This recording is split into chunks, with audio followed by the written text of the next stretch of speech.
During a quiet memorial at Althorp, Princess Charlotte made a heartfelt promise to the grandmother she never met, Princess Diana. Her words were so pure, so powerful, they brought Prince George to tears.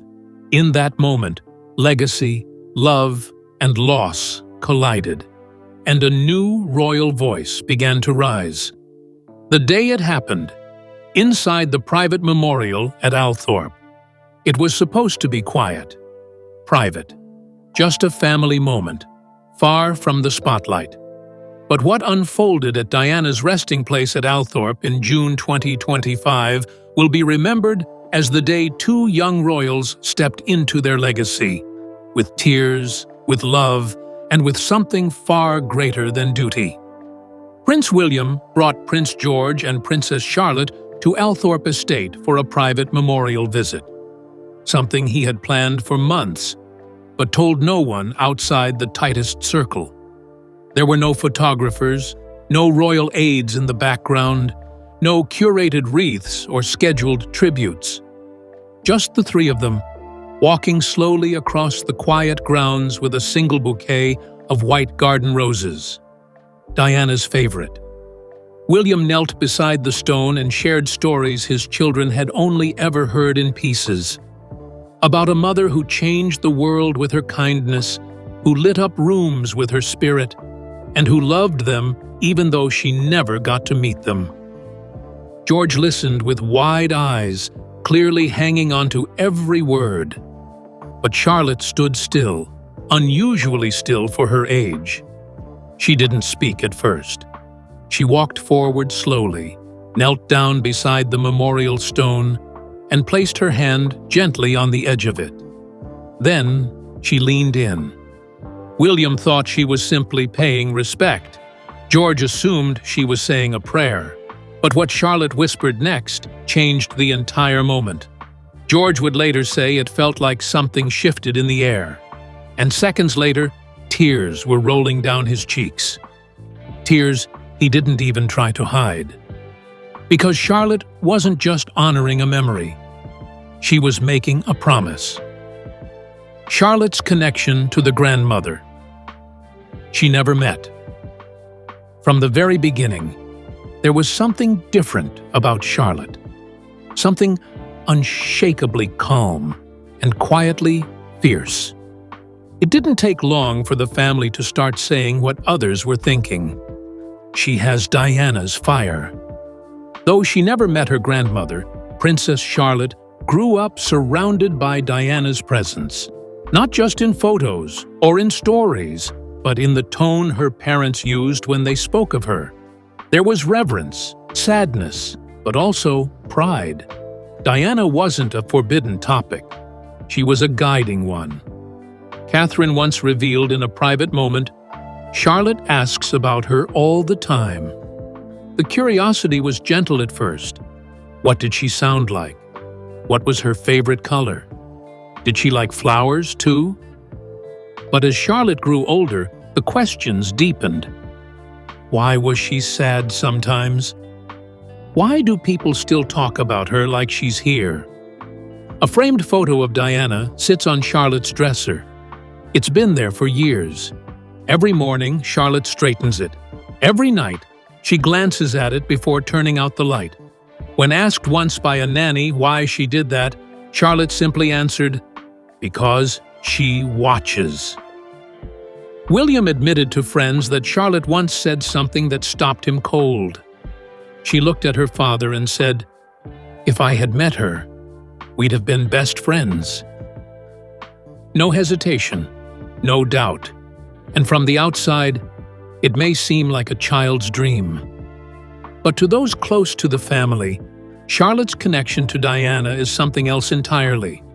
It's quiet, emotional, and uncannily intuitive. She senses the space her grandmother left behind, and seems determined in her own way to fill it with something strong. On that day at Althorp, that connection became something far more than spiritual.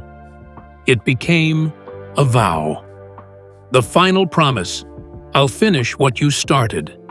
She didn't raise her voice. She didn't need to. Princess Charlotte's promise to Diana came out in a whisper, barely loud enough for even the wind to carry. But it was enough. Enough to shake her brother, enough to silence her father, enough to make an entire legacy feel alive again. As Charlotte knelt by her grandmother's memorial stone, her fingers grazing the cool surface, she whispered, "I promise to be the royal you wanted to be." William looked over, stunned. George, unsure whether he'd heard correctly, leaned closer. And then Charlotte added something that would never leave his mind. "I'll protect Mummy. I'll protect us all. I'll finish what you started." It was more than words. It was a vow from a child too young to fully understand the weight of it, yet old enough to feel the truth of it deep inside. That's when George broke. The pressure of who he's expected to become. The whispers about his future. The reality that his grandmother, the one everyone calls the people's princess, was taken long before he ever had the chance to meet her. All of it came crashing in. He wept. Hard. Not out of embarrassment, but because something inside cracked open. He grabbed Charlotte's hand tightly. She didn't flinch. She didn't wipe away his tears. She just held on, silent, strong. William tried to comfort them both, but even he was moved to tears. He wrapped his arms around them and said only one thing: "She would have loved you both." The moment passed, but something inside all three of them changed that day. Charlotte made a promise to Diana, and George, in tears, became its witness. George's tears, the weight of legacy on a child. At just 12 years old, Prince George carries a future no child should have to think about. He knows who he is. He knows what's expected. But until that day at Althorp, he didn't quite know how much it could hurt. Witnessing Charlotte's words, her strength, her clarity, something cracked inside him. He had always been taught about duty, but this was the first time he felt the cost of legacy. Later that evening, back at Anmer Hall, George sat quietly in his room. No screens, no toys, just silence. He clutched a folded note Charlotte had written him months ago, which he always kept in his drawer. It read, "Whatever happens, I'll always stand beside you." Catherine found him there, curled up, eyes red. When she asked what was wrong, he didn't talk about the visit or the crown. He only asked one question.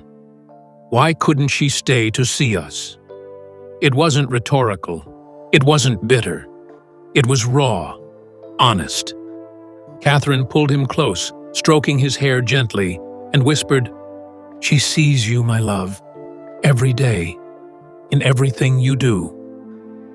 George didn't reply. He didn't need to.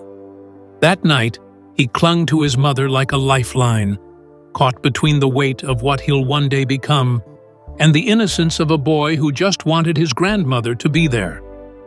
He went to bed early that night, but before he fell asleep, he asked Charlotte to stay in the room with him. She did. They didn't speak. They just lay there quietly.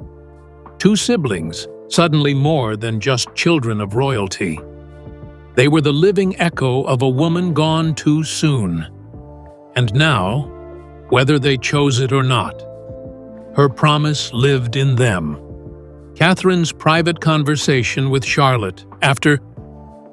Later that evening, as twilight settled over the Norfolk countryside, Catherine took Charlotte for a quiet walk in the garden. It wasn't planned. She just needed a moment alone with her daughter. A child who, earlier that day, had spoken words so powerful they brought the future king to tears. Charlotte walked barefoot through the grass, trailing her fingers across the lavender. She was calm, thoughtful, but Catherine could see it. the weight sitting quietly on her daughter's shoulders. They sat on a wooden bench, just the two of them. And after a long pause, Catherine finally said, "What you said at Althorp, it was beautiful, but it was big. Bigger than you know. Are you okay, darling?" Charlotte nodded, not quickly, but deliberately. Then she looked up at her mother and said something Catherine would never forget. "I'm not sad. I'm proud. I know what I have to do." There was no trace of fear in her voice, just quiet strength. Catherine had always known Charlotte was different, wise beyond her years. But this was something else, something unshakable. Catherine gently tucked a strand of hair behind Charlotte's ear and whispered, "You're so much like her." Her voice trembled. "She would be in awe of you." Charlotte didn't smile. Instead, she simply reached out and squeezed her mother's hand. That night, as bedtime approached, Charlotte didn't ask for her usual stories. She made one specific request. "Can you play Grandma Diana's lullaby?" It was the same soft tune William remembered from his own childhood. The one Diana would hum when he was afraid of the dark. Passed down quietly, mother to son, and now to Charlotte. As the music played through the quiet room, Catherine sat on the edge of Charlotte's bed, watching her daughter drift to sleep. There was no fear in her eyes, no sorrow, just purpose. The next generation wasn't just remembering Diana, they were stepping into her light. The palace reaction. Royal staff left speechless. Word travels quickly through royal halls, even when no one is supposed to be listening. Within days of the private Althorp visit, whispers of Princess Charlotte's promise made their way through Kensington, Clarence House, and eventually Buckingham Palace. But this time, it wasn't gossip. It was reverence. One royal aide, known for decades of discretion, simply said, "It was the most Diana thing I've ever heard." And it didn't come from Diana. Even hardened palace staff were caught off guard. Charlotte's words weren't planned. They weren't polished. And that's what shook them. They were real. "I promised to be the royal you wanted to be." It hit a nerve. Some senior aides reportedly paused meetings just to process what they'd heard. A few said nothing. One was seen quietly tearing up in a corridor. But not everyone was touched. According to two close insiders, Camilla did not take the news well. Upon hearing the quote, she reportedly turned to Charles and snapped, "This is what happens when ghosts raise children." She walked out of the room before he could reply. The tension inside Clarence House was thick. Charles didn't speak immediately, but those near him noticed something shift. He stared out the window for a long time, hands clasped behind his back, saying only, "She would have been proud." Later that week, Charles reportedly requested a private moment with Charlotte during her next visit to London. It was unusual. He never asked for one-on-one time with any of the children. But this time, he did. A longtime courtier said, "Even the king knows when the crown is being carried by someone smaller than him." For the first time in years, the palace was silent. Not because of protocol, but because no one knew how to follow what Charlotte had just done. Diana's legacy reignited by the next generation. It began with a whisper, then a tweet, then a movement. When quiet rumors of Charlotte's words leaked, likely from a royal aide who couldn't keep it to themselves, the public response was immediate and overwhelming. Social media lit up with hashtags like #DianaLivesOn and #PrincessPromise, flooding timelines with clips of Diana, quotes about motherhood, and photos of Charlotte walking beside William. Young people especially latched onto the moment. For them, Diana had always been a memory, a documentary, a story passed down, but now, in Princess Charlotte, that story was alive again. A viral post read, "She never met Diana, and yet she carries her like a torch." That's legacy. Others praised Charlotte's courage, calling her the bridge between what Diana dreamed of and what never came to be. Even non-royal watchers admitted something had changed. Schools held discussions. Mothers posted letters written to daughters. Artists began painting Charlotte with angel wings behind her, Diana's silhouette in the background. But beyond the social waves, there was a deeper, quieter ripple. Charlotte had reawakened something inside the royal institution that had been buried, maybe intentionally. A reminder of what Diana stood for. A voice that had once threatened the monarchy's structure, now being echoed by the future of that same bloodline. Royal experts noted the significance. Charlotte may become the monarchy's first truly independent female force since Diana herself. It wasn't just about what she said. It was how she said it. Not for attention, not for duty, but from somewhere deeper, somewhere Diana once stood. What comes next? A new princess with a fire inside. Behind palace gates, behind carefully worded statements and guarded smiles, a shift has begun. Insiders say Princess Charlotte has already started asking questions, ones most royals don't dare. Why must things be done a certain way? Why aren't more women in charge of tradition? Why do rules matter if they don't make sense? They're the kinds of questions Diana once asked and was scolded for.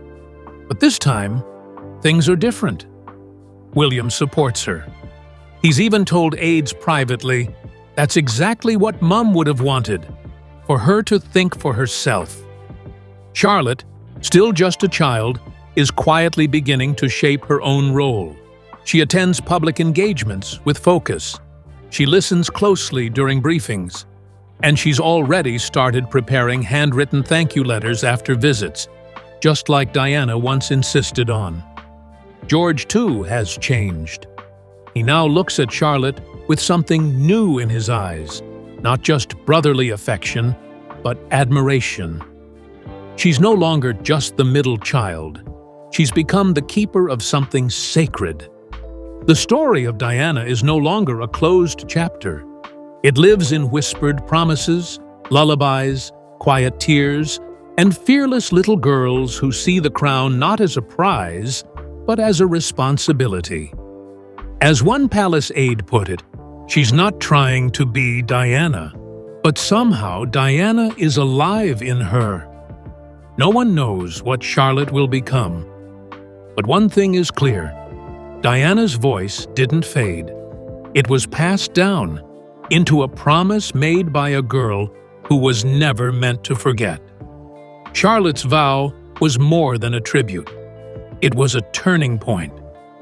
As George wiped his tears and William watched in silence, the spirit of Diana lived on in a child's quiet promise. The crown's future had just been touched by its past, and it may never be the same again.